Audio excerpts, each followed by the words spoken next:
कुछ इस दुनिया के अंदर ऐसी औरतें भी हैं जिनको अल्लाह ताला चुन लेता है, जैसे मरियम अलैहिस्सलाम, जैसे हजरत फातिमा ज़हरा रज़ी अल्लाह ताला अन्हा। लेकिन कुछ औरतें ऐसी भी होती हैं जिनकी दुआ सीधा अर्श तक जा पहुंचती है और कोई चीज रुकावट नहीं बनती। देखते हैं कि ये औरत कौन है जिसकी दुआ सीधा अर्श तक पहुंचती है और कोई चीज माने नहीं होती।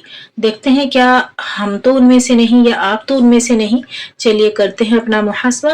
दुनिया में बहुत सी दुआएं मांगी जाती हैं, कुछ दुआएं जुबान से निकलती हैं और कुछ दिल से, मगर कुछ दुआएं ऐसी भी होती हैं जो सिर्फ अल्फाज नहीं होती, वो आंसुओं में डूबी हुई होती हैं और टूटे अल्फाजों से मुंसलिक होती हैं। वो खामोशी में छुपी होती हैं और वो सीधा अर्श तक जा पहुंचती है, क्योंकि उसके अंदर इखलास होता है और टूटा हुआ दिल होता है, भीगी हुई आंखें होती हैं। ऐसी दुआएं हर औरत को नहीं नसीब होती, बल्कि सिर्फ उन औरतों की होती हैं जिनके दिल अल्लाह के सामने झुके हुए होते हैं। और जब इंसान का दिल अल्लाह के सामने झुक जाए तो फिर बंदा जो मांगता है अल्लाह यकदम उसे अता फरमा देता है। नंबर 1, पहली निशानी, वो दिल से दुआ मांगती है, जुबान से नहीं।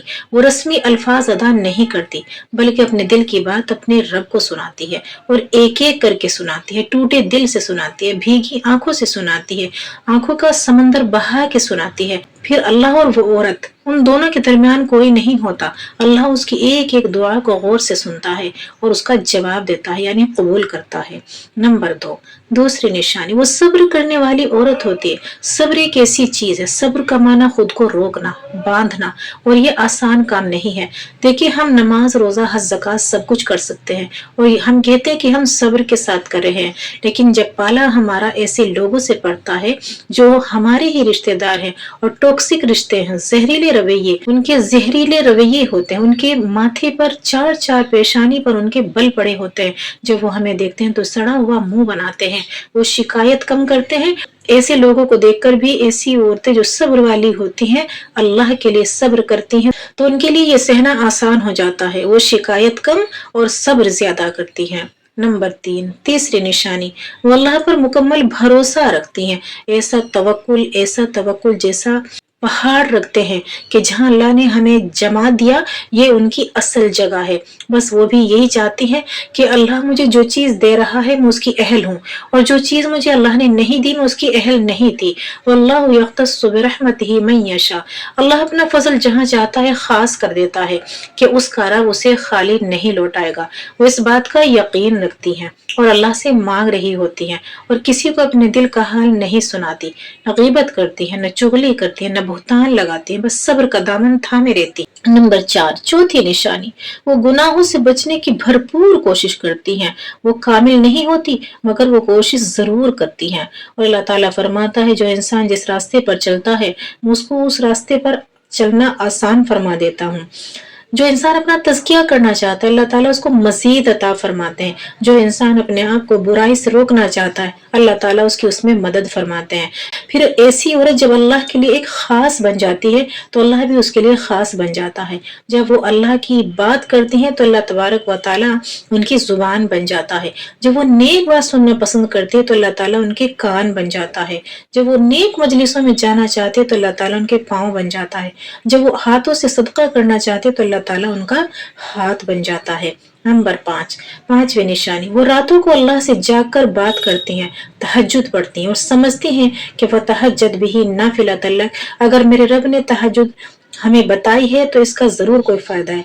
तहज्जुद पढ़ने वाला अल्लाह की रजा में होता है, अल्लाह की खुशी में होता है और अल्लाह के इरादों पर मुकम्मल उसका ईमान होता है। जब सब सो जाते हैं तो ये अल्लाह से बात करता है, ये अल्लाह से बात करती है। वो जाग कर कहती है, ये अल्लाह सब सो रहे हैं, ये मेरे लिए एक अच्छा मौका है कि कोई नहीं, बस मैं हूँ और तू है, बस मैं आज तुझसे अपनी सारी बातें करना चाहती हूँ। मेरा रब तो वो है जो मेरी बातों को इधर से उधर नहीं करता, सुनकर मेरी मजाक नहीं उड़ाता। अब मैं तुझे पुकार रही हूँ तो मेरी पुकार को सुन ले। नंबर 6, छठी निशानी, वो दूसरों के लिए भी दुआ करती है। वो सिर्फ अपने लिए नहीं बल्कि दूसरों की भलाई के लिए भी ہاتھ اٹھاتی ہے۔ اور حدیث میں آتا ہے جو حاضر غائب کے لیے دعا کرتا ہے تو پھر دائیں طرف فرشتہ اس کے کندھے کے سائڈ کھڑا ہو جاتا ہے، اور جو وہ دوسروں کے لیے مانگتی ہے تو اللہ تعالیٰ اس کو پھر وہی عطا فرماتے ہیں۔ اور ممکن ہے کہ ہماری دعا قبول ہو یا نہ ہو، لیکن فرشتہ ایک بے عیب ذات ہے، اس کی دعا ہمارے حق میں انشاءاللہ ضرور قبول ہوتی ہے۔ نمبر 7، 7ویں نشانی، وہ اپنے رب سے نا امید، وہ اپنے رب کو نہیں چھوڑتی بلکہ اپنے رب کو پکڑتی ہے، اپنے رب کو سمجھتی ہے، اور اپنا حالات، اپنا حال چال، اپنی زبان اللہ تعالیٰ کے حوالے کر دیتی ہے۔ حالات جیسے بھی ہوں ثابت قدم رہتی ہے، وہ مایوس نہیں، ہر دم خوش رہنے کی کوشش کرتی ہے تاکہ لوگ مجھے مایوس دیکھیں تو پھر میری مذاق نہ اڑائیں، یہ سمجھ کر بھی کہ مایوسی ایمان نہیں ہے۔ لا تقنطوا من رحمت اللہ کی رحمت سے مایوس نہیں ہونا چاہیے۔ اللہ سے مانگو دے گا، بخشش مانگو بخشے گا، اور اللہ تعالیٰ سے نوازش مانگو نوازے گا۔ نمبر 8، 8ویں نشانی، ایسی عورت کی نیت صاف ہوتی ہے، دل نرم ہوتا ہے، اس کے دل میں بغض نہیں ہوتا، کینہ نہیں ہوتا، عداوت نہیں ہوتی، وہ دکھاوے کے لیے نہیں بلکہ اللہ کے اخلاص کے لیے کرتی ہے، اللہ کی وہ خاص بندی ہوتی ہے، عبادت نہیں بلکہ پورے بدن سے عبادت کرتی ہے۔ نمبر 9، 9ویں نشانی، وہ معاف کرنے والی ہوتی ہے، دل بڑا رکھتی ہے، اللہ کے لیے معاف کر دیتی ہے، اور جانتی ہے جو اللہ کے لیے کسی کو معاف کر دیتا ہے اللہ اس کو معاف کر دیتا ہے، تو وہ اللہ سے اپنی معافی چاہتی ہے، اس لیے دوسروں کو معاف کر دیتی ہے، دل بڑا رکھتی ہے، صدقہ کرتی ہے، اور دل میں نفرت نہیں رکھتی بلکہ درگزر کرنے والی ہوتی ہے، اور اللہ سے اس کا صلہ مانگتی ہے۔ اللہ کے نبی کا ارشاد ہے، جس کو اس دنیا میں کمی رہ جائے اس کی عزت میں دوں گا۔ اس دنیا میں عزت میں کمی آئی ہے، کل قیامت کے دن وہ عزت مجھ سے لے لے، وہ اس پر ایمان رکھتی ہے۔ نمبر 10، 10ویں نشانی، وہ اللہ کے فیصلوں پر راضی رہتی ہے، وہ ہر حال میں اللہ کی رضا کو قبول کرتی ہے، ٹوٹتی نہیں، بکھرتی نہیں، مضبوط رہتی ہے، خود کو مضبوط بناتی ہے اور کہتے نہیں میں نے ٹوٹنا نہیں ہے، میں نے ایک جامد چیز بن کے رہنا ہے، میں نے ہلنا نہیں ہے، نہیں تو میرا ایمان ڈول جائے گا، مجھے اپنے ایمان کو بچانا ہے۔ اگر آپ بھی بس دعائیں مانگتی ہیں جن میں آنسو شامل ہوتے ہیں، جس میں ٹوٹے الفاظ شامل ہوتے ہیں، جس میں ٹوٹا دل حاضر و ناظر ہوتا ہے، تو یقین رکھیں آپ کی دعا ضائع نہیں ہو رہی ہے، بلکہ اللہ تبارک و تعالیٰ آپ کو اور فضل بنا کر بڑھا کر عطا کرنے والا ہے۔ ممکن ہے آپ کی دعا ابھی عرش کے نیچے قبولیت کا انتظار کر رہی ہو، کیونکہ جو دعائیں دل سے نکلتی ہیں وہ سیدھا اللہ رب العزت تک پہنچتی ہیں۔ اگر آپ کے اندر بھی یہ کوئی نشانی ہے تو آپ کمنٹ باکس میں بتائیے، اور اللہ کا شکر ادا کیجیے کہ آپ کو اللہ تعالیٰ نے ایک مکمل انسان بنایا ہے۔ ہمارے علم توفیق چینل کو وزٹ کیجیے۔ ملتے ہیں کسی اچھی سی ویڈیو میں، تب تک کے لیے اپنا خیال رکھیے۔ اللہ حافظ۔